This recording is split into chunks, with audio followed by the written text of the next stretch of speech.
have been acting from the beginning, then. Well, yeah, although I don't much like acting. I mean, I became an actor because I wanted to be a gypsy. Right.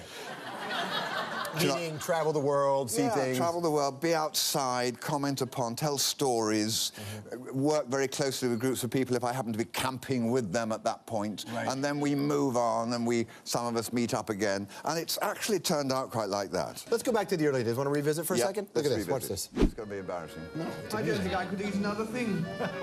Coffee, brandy? No, really, Uncle. Oh, we are robbed!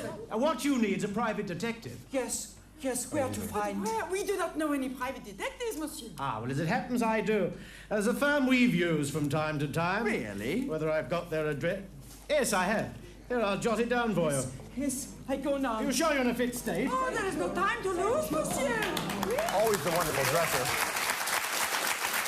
Is that me? Yeah. What was it? Rivals Sherlock? The Rivals of Sherlock? Sherlock, early, like 70. I've never seen that. That's terrifying. It's amazing. First of all... Where did you find it? Well, we just have a way. We have a way.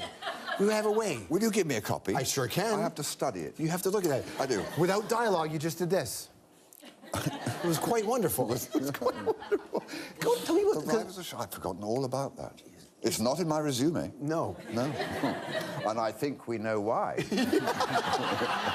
The trash stuff, the recycle stuff, your worldview. I want to find out about what you were like as a social worker. Did you... I loved social work because it opened up this... I had a very privileged education. And when I finished, I had no idea really what I wanted to do. So they asked me to go and do social work in South London, where very deprived, very poor people lived. And I ran the youth club on a Sunday night.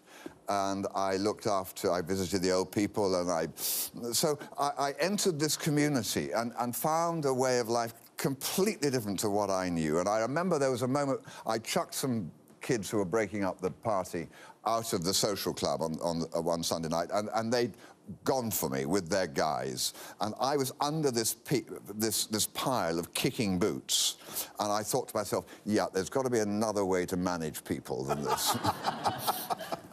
But it taught me a lot. But what I didn't get was I didn't get anything back, because, you know, social work, you're always giving out, and you're dealing with people who really need your help, and they don't have much to give back except thank you. But I found I needed nourishment myself, and I think performing gives me that, because I get back from an audience. But you still have that streak that runs through you, this idea of social consciousness, and in a sense still connecting to social justice in a way. Yeah, but I think we all have that to a certain extent. Not everybody acts on it, though. Like, you put yourself out and do it.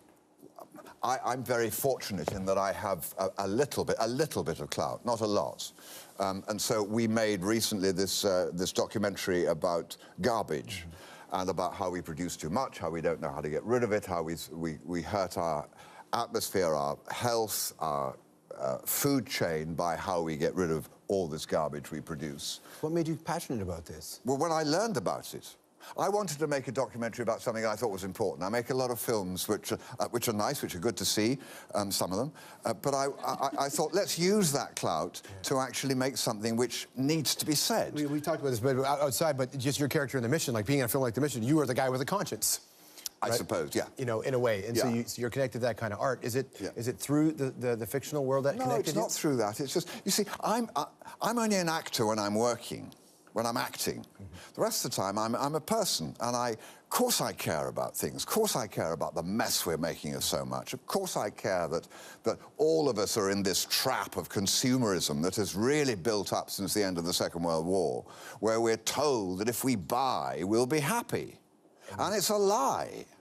And as soon as we realise that we don't need all this stuff, the economy is going to have to change. Economies at the moment are supposed to grow 2.5%, 3% a year in order to be healthy. Well, why? They can't. You think we'll change? Well, we have to. Economies can't grow like that because the world is finite. Stick around. More with Jeremy.